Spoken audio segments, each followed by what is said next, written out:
primer momento a la doctora Marta Lucía, que tuvo a bien invitarme y por supuesto tenerme en cuenta, y a Isabel Londoño, que con el paso del tiempo nos hemos vuelto buenas amigas. Para mí, la tarea ¿cuál era? Hablar un poquito sobre libertad. Muchas de ustedes saben, o casi que todos, que pues yo fui privada de la libertad por más de 6 años, estuve secuestrada. Entonces, pues desafortunadamente uno valora lo que tiene cuando lo pierde, y a mí me tocó una experiencia, como ustedes saben, al límite. Entonces, ¿qué me dejó esa experiencia como positivo? Y un poco también construyendo sobre lo que ustedes ya mencionaron, la conciencia de sí mismo, ¿no? Eso es fundamental. Cuando a mí me liberan, pues la realidad es que la gente me empezó a preguntar por qué estaba bien, ¿no? Yo hasta me sorprendí por qué me preguntaban y por qué estaban tan extrañados. Y resulta que históricamente la gente, cuando venía el secuestro, ni siquiera la saludaban, siempre era como una cosa allá, callada, en fin. Y pues yo tuve una gran prueba, porque lo mío todo fue mediático, cosa para la cual tampoco estaba preparada. De manera que, pues yo les diría que, como tuve tanto tiempo para pensar en el secuestro, 6 años, es mucho tiempo, pues aprendí a conocerme a mí misma, aprendí a valorar cosas que tenía. Yo me sentía una mujer muy débil, muy vulnerable, porque había sido muy citadina, porque era la menor de 4 hombres y yo era la consentida de la casa.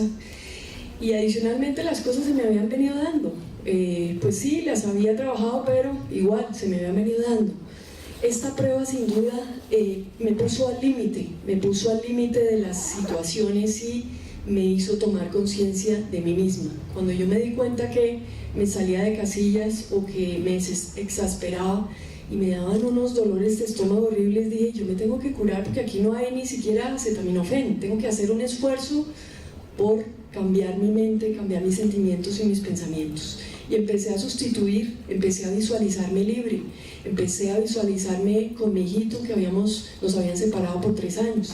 Empecé a visualizarme aquí en Bogotá, desayunando, comiendo una comida rica. No van a pensar que yo era masoquista, porque allá no tenía casi comida, pero el trabajo de visualizarme me hacía pensar en la esperanza, en que en algún momento podría recuperarme. ¿Y qué me ingenié para poder sustituir todos esos sentimientos oscuros? Pues hacer una agenda propia en la selva. Imagínense, eso les puede parecer a todos una locura. Y efectivamente a mis compañeros a rato les parecía una locura, porque yo igual andaba ocupada, a pesar de que allá no teníamos reloj ni nada por hacer. ¿Y qué hice yo? Me empecé a preparar. Yo dije, en algún momento que yo vuelva a la libertad, quiero volver a trabajar, porque eso es lo que me da fuerza a mí misma, porque me he preparado para trabajar.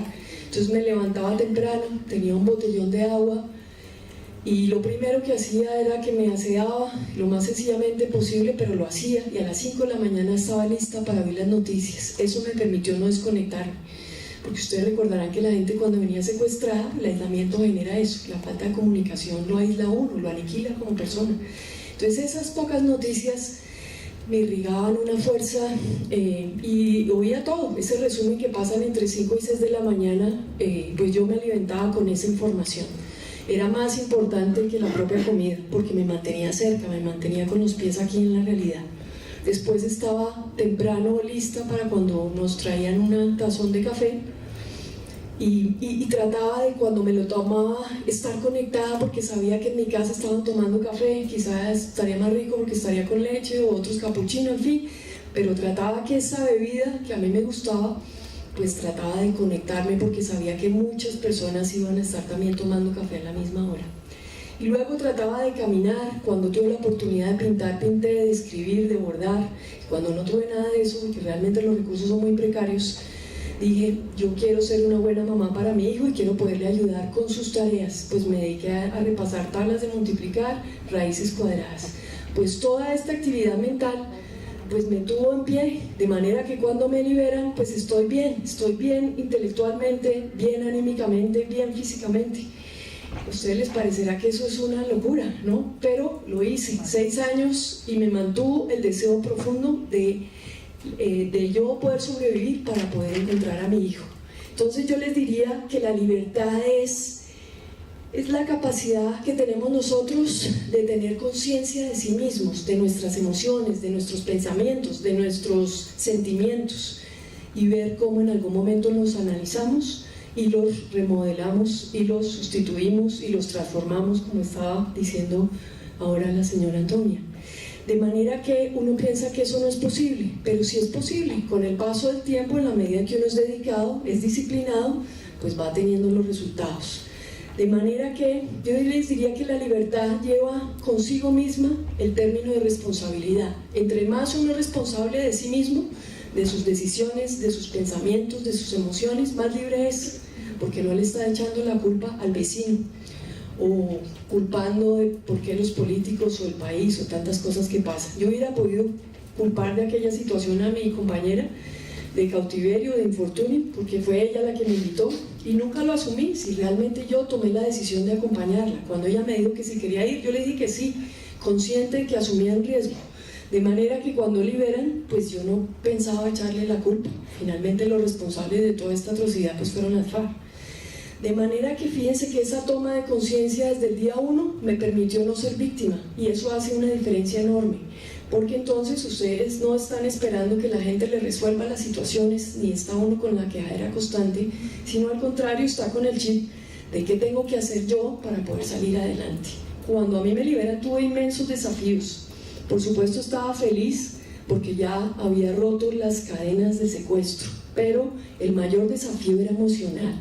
Tenía que romper con todos esos sentimientos oscuros del resentimiento, del odio, de la rabia, de la melancolía, de la depresión, de la tristeza. Y eso es un desafío enorme, y eso es lo único que le permite a uno fluir. Cuando uno deja todo eso atrás, pues ya se siente una persona nueva.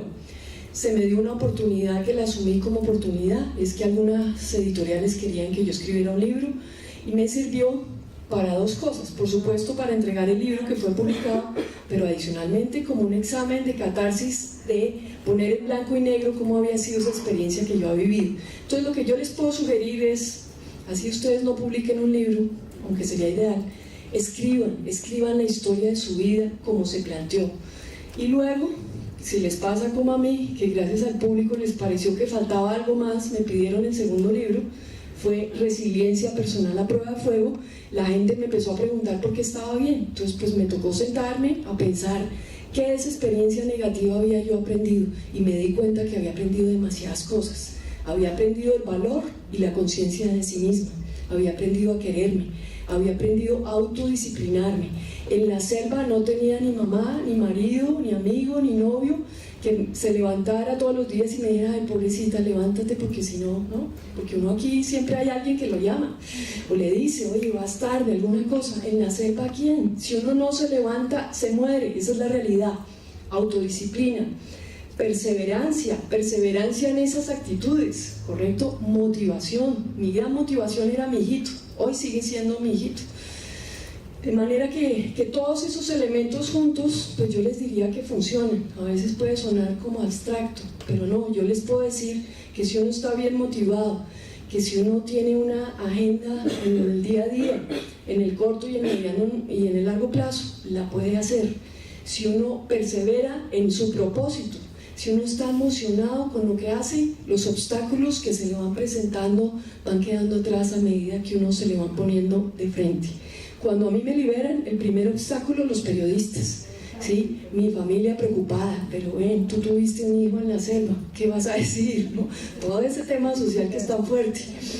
Y yo me acordé que lo más duro ya lo había pasado, ¿sí? Realmente yo dije, bueno, me harán unas preguntas, pero de ahí no pasará, ¿no? Y efectivamente, ese primer encuentro con los periodistas, que fue casi un salón tan grande como este de todo el mundo, pues a mí ya me lanzó al agua.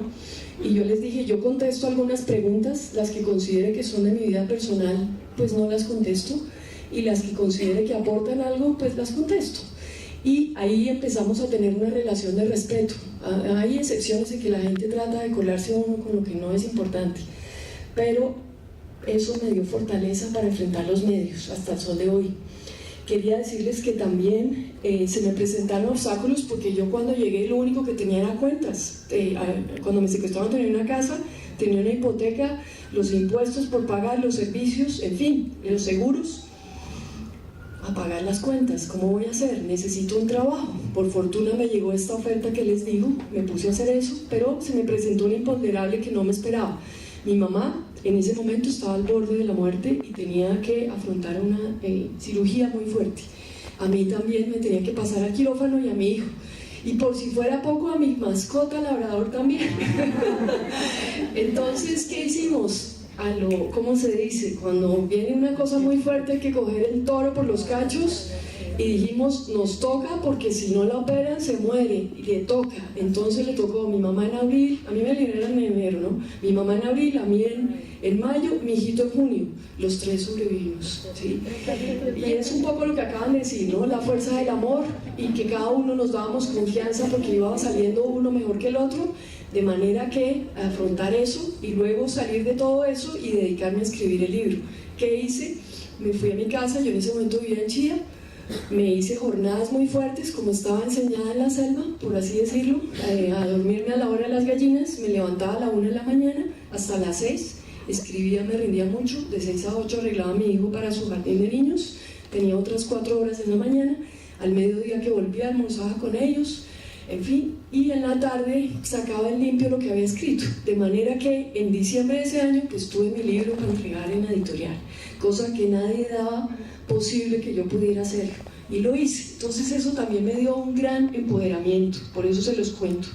Tuve la libertad de decidir que quería volver a tomar las riendas de mi destino en el momento que me liberan. Tenía un fuerte motor, que era mi hijo, por eso se los comparto, pero para otras puede ser otra persona, puede ser una actividad, puede ser lo que ustedes mejor consideren. Y eso me sacó adelante y de eso han pasado 7 años. No quiero extenderme porque no me corresponde sino 10 minutos. me pido disculpas porque me toca irme ahora al Congreso, pero quería compartirlo con ustedes. Realmente cuando uno quiere, uno afronta su destino, afronta la responsabilidad y esa es la libertad. Saber que uno es dueño de sus sentimientos, de sus pensamientos, de sus emociones y que lo más valioso que ustedes tienen además de su corazón es su mente. Hagan el ejercicio diariamente de saber en qué dediqué hoy mis pensamientos del día y se van a dar cuenta que mientras estoy en la ducha, mientras estoy en el carro, mientras uno tiene tanta bulla en su mente que eso no lo deja actuar, hagan esa listica hoy o mañana y se van a dar cuenta que ustedes mismas pueden ir focalizando qué pensamientos van a sustituirse. Al cabo de la semana, al cabo del mes, al cabo del año, les aseguro, ojalá nos podamos reunir en un año, que ustedes son otras mujeres. ¿Quién hubiera pensado que yo volvería a la política? Pues volví. La enseñanza que me habían dado era, cuando tomaba clases de equitación, que si uno lo bota al caballo, lo primero que tiene que hacer para perderle el miedo es volverse a subir. Y aquí estoy yo hoy, trabajé en una campaña política, me hice elegir y bueno, hoy soy congresista al servicio de ustedes. Mil gracias.